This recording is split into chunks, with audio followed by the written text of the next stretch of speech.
to the interview, Gucci Mane is really going through some shit, but that book and even the interview felt like it was a Keyshia Ka'oir book and interview, and Gucci Mane is the bigger star, so Gucci Mane will sell the book. It is easy to sell Gucci book, but if you actually go listen to the Breakfast Club, and I'll play this clip of this lady even kind of explaining it, Keyshia Ka'oir was like doing majority of the talking in the interview.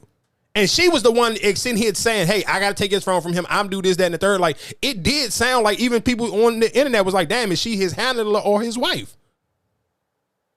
Like, I'm not like, again, I still feel like, yeah, he might be going through some shit, but I don't think he even understand how to explain it. And the reason why I can sit here and say that, because I watched the interview of Mona Leo and fucking Stunner for Vegas, and it was kind of the same way, where it was like, she was kind of like really controlling the conversation, because like sometimes niggas just ain't like, you may not have real words for your emotions or to explain what you really got going on. Has Gucci done an interview before this? Has he done anything before this? I think he done some other interviews after that. But he ain't done that before this Breakfast Club interview. He did could we play the clip from him? He did Big Bank interview with on Big Facts. Okay. But of course it ain't go. I mean, of course he had this part that went viral when he was talking about the Jeezy and the Versus thing. But I mean, of course it wasn't as a big a conversation as, because Keyshia Ka'oir was like, she was kind of like Debo in the fucking interview. And I'm not saying in a bad way, because because you know what's so funny about it?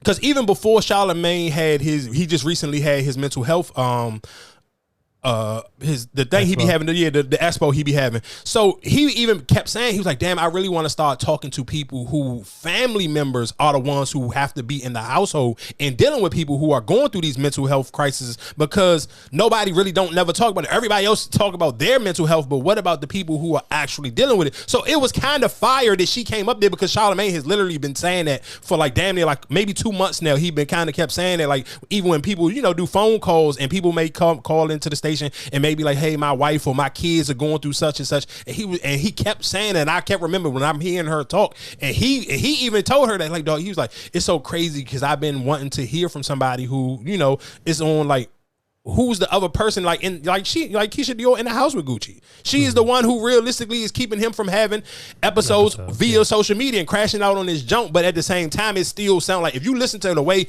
how in detail and how she can explain what was going on, to me, just my personal opinion, still like, yeah, Gucci Mane really may got issues. But again, when we talk about people talking about mental health, Keyshia Ka'oir sounds like she is well more versed in communicating on what's going on and how to kind of deal with these problems. And the way she was talking, she felt like somebody who was like, she sounded like a caretaker. I mean, of course, and realistically, I mean, in the perfect world, I mean, and that's why I'm not going to crucify her for that. I'm just sitting here telling you off of my preference of, like, when you sit here saying you're going to go sell a book, I'm just looking at it like, oh, Gucci may really be going through something, but the person realistically who's really the spokesperson for this book and probably got the most say-so over it was Keyshia Ka'oir.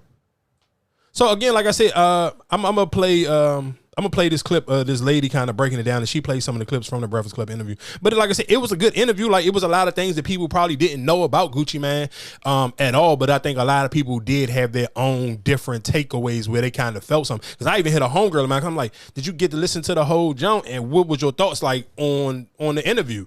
And she kind of like, in her mind was like, she thought what I was saying, but she didn't want to say it because she was kind of like, nobody want to be the dickhead and kind of sit here and feel like Gucci Mane book is like some bullshit. But it sounded like Keyshia Ka'oir was kind of like just the handler of this situation. I am beyond disturbed about this interview. I'm on vacation right now, y'all, but I had to literally speak up about this. If you saw the Breakfast Club interview with Gucci Mane and his wife Keyshia Ka'oir, the main thing that popped into my head listening to her especially is that I feel that Keyshia is a battered woman. Their marriage is basically, it's domestic violence. Keyshia is a battered woman, and she's also a control freak. She is very controlling financially. And I think she's a huge pick-me, and I think she's very damaged, and she's fixated with always looking perfect to control the chaos and drama that we don't see behind closed doors. That man is driving her crazy. He's been driving her crazy. First of all, He has a new book called Episodes, so I guess my video helps to promote that. Whatever. I think mental health is a huge issue amongst black men, African American men, and they're not going to deal with their mental health issues because they're narcissists. Narcissists do not believe that they should be held accountable for their poor behavior. They feel they should get away with putting their hands on women, hurting children. Narcissistic, sociopathic, psychopathic black men do not give a fuck, and they will jump from woman to woman instead of working on themselves. And I think Gucci Man is totally a sociopath. I also think Keyshia Ka'oir is also a sociopath, and I'll tell you why. When Gucci went off to prison, he knew the only way he could bag her is with money from behind bars, or else she would have been married to another rapper. This woman could have any rapper that she wants, and he knows that. So to keep a lock on her, he turned over his money. He said, here, take my money, flip it, save. I want to pause it because one thing I heard her say real quick was, I don't necessarily, where I disagree is, how the fuck can you feel like somebody can be, I guess, battered and sit here and say that she kind of like, basically you trying to call her a narcissist and sit here and say she is like controlling in that relationship. Like, I don't, like, how the fuck do those two things go? Like, how can you sit here and say somebody's been beat up in a relationship, but they also the person that's in control of the relationship? Like, that to me just sound like an oxymoron. Like, how do that work?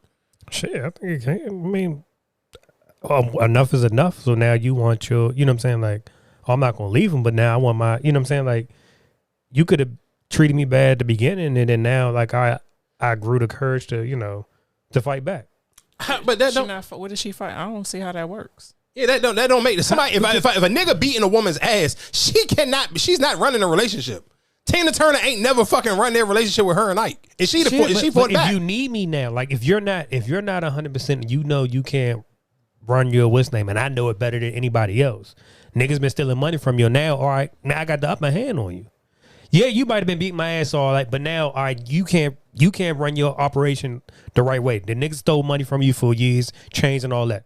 But I know it better than them, and I can get you your money back, and I know how to operate. So now I do have control of you. But if you beating my ass, I'm quite for sure you think that it's somebody better that could do it better. Those two things just don't mix. But wouldn't that still have a controller? Because you could still sit here and you can manage the money, but that fucking what does that have to do with me? If I'm beating your ass, you not sitting here, you don't control no relationship. Like if you listen to this Breakfast Club interview, you can clear as day and see that this woman runs this household. So she can't feel that confident to sit here and control the interview for millions of people to watch. Millions of people gonna watch this interview. You cannot feel that confident in how she was speaking up and talking in that interview and sitting here saying, hey, I know when he's sick and I know this and the third. Like she was diagnosing the nigga like she was a fucking therapist. There's no way in hell that a woman can talk like that or feel nobody can talk like that and feel that comfortable if somebody was at home beating their ass. It's no way in hell. Like that shit to me, just those two things, just you can't like that. Like that one is kind of like, and that's why I think sometimes when people be like talking, I feel like sometimes people just be getting like too crazy with their words. Like you just see some of these buzzwords, like you feel like you got to throw them in there. I feel like you don't got to throw them buzzwords in to kind of get your point across. Take a little piece, a little cut for yourself. That's the only way he was gonna keep this girl. Because once he got locked up, and wait a minute, let's rewind back. Where's Auntie Tia Kemp, Rick Ross's baby mother? She put Keyshia Ka'oir on blast. She said allegedly, let me put alleged there. She said while Gucci Man was locked up in prison, Keyshia was sliding over to Rick Ross's house. Keyshia denied it, but I believe everything Auntie says, because this one, Keisha's about her bag. And he knew he was going to lose her. After each word. And I'm like, you're going through an episode. You're sick. No, I'm not. Ain't nothing wrong with me. Why do you think that? You're not speaking to me. Well, there's nothing to talk about. I said, well, that's not how you speak to your wife. And I'm like, you're sick. And we snap out of it right then. Wow. So I said, Gucci, you just have to accept that you are not well and fix it. Just accept it. I said, people take Tylenol every day. Just take your medication every day. You'll be fine. Just accept that you're sick. fix it. Almost made me cry too. That I ain't damn gonna lie. book almost That book put him in made an me cry. episode. My autobiography almost made me cry, and this book almost made me cry. Not almost made him cry. That book was putting him through an episode that I called. Actually, this was my idea. I was like, you need to do a movie called Episodes and let people know what's going on. I said, I can tell you everything you've done through your episodes because he doesn't remember. And I was telling him how to make the movie. And that's how we started with the book, because she told me to make a movie. There, the lean is in. Now this again. This is so, why? What did I? Listen to what I'm saying. I told y'all this before. This was a fucking money. How the fuck you gonna tell this nigga how to write his book about his mental health? It's a fucking money grab. Mental health is a fucking mental health. What is it? The essay, fucking domestic violence. Like some of these buzzwords, narcissist. Like those words just catch people's eyes, and it's easy to kind of turn it into money. And it's sad that people do it, but people do it because how the fuck is she sitting here saying I'm the one who told him that he should write this book? I know you did, and that's why listening to the interview, I know for a fact that you did because that shit is just to me is so off brand for Gucci Mane. Like nothing about Gucci Mane make me feel like Gucci Mane should put out a mental health book. Like what the fuck? But just, let me play the rest of this interview, then we can go to something else. And juice bottle. Yeah, we switch it up. He's not allowed to drink around me. I switch it up, so I put it in. I put it in juices. What if I was to drink it? You don't drink juice. I only drink water. He wouldn't have been the same. He needed someone to help him. And then when we were supposed to get married, someone said to me, you know, you're going to have to deal with this through your marriage, right? And I'm like, I'm cool with it. I'm going to fix him. You know. Explain. It's hard for me to put it in words. You know what I'm saying? Him being Gucci Mane without me, no one helped him. So that was the problem. No one took the time to like, damn dog, something is really wrong with you. Yeah. That's how I came in after all of that. Like, you need help. Let's fix And I'm telling he's very dangerous. So y'all listen, please leave him alone. Because the Mad Max is still in the head. Yeah. The deal with those of us with mental health issues don't tell It's their harder. stories enough. Yeah. I think it's harder being me than him going through an episode. He takes very good care of me. I'm not need or want for anything, but I have to take care of him first because he has mental health issues. I don't. I'm stronger than he is. So after listening to that, what's your thoughts on?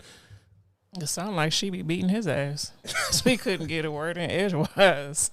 That's my point. Well, it's like, how the fuck did that? That's why when that lady was sitting here saying she sounded like she's an abusive. How? What the? Are we listening to the same fucking person have a conversation? Like, nigga, she bogarted this whole fucking interview. And again, and just real quick, I guess when we close this up, bro, I don't. The sad thing is, what I really hate is, I just hate Nicki Minaj fans. I don't even hate Nicki Minaj. Cause she just be like, I don't even know how she just tripped out and made this interview about her, and I'm sure I understand because she on the internet, she reading too much. Cause I'm right after the interview, it was endless people sitting here saying, "Oh, Nicki Minaj needs a Keyshia Ka'oir. If her husband wasn't trying to just get over her and take her money, he would come in and step in like Keyshia Ka'oir is stepping in for. I keep saying Dior. Keyshia Ka'oir is stepping in for Gucci Mane. Like, so I understand like if Nicki just on the internet reading shit, but it's still like, bro, you Nicki Minaj, you ain't supposed to be on the internet reading shit like that. For you to sit here and come out, I'm not even gonna play the shit she was saying because it's just like, why, dog? Like you were like, Nicki Minaj fuck her own legacy up, but I just hate the fact that her fans can't even be real. Like y'all just as delusional as like if a motherfucker say she a Nicki Minaj fan, like bro, you just as damn near delusional as Nicki Minaj is her goddamn self. What else is going on in the world?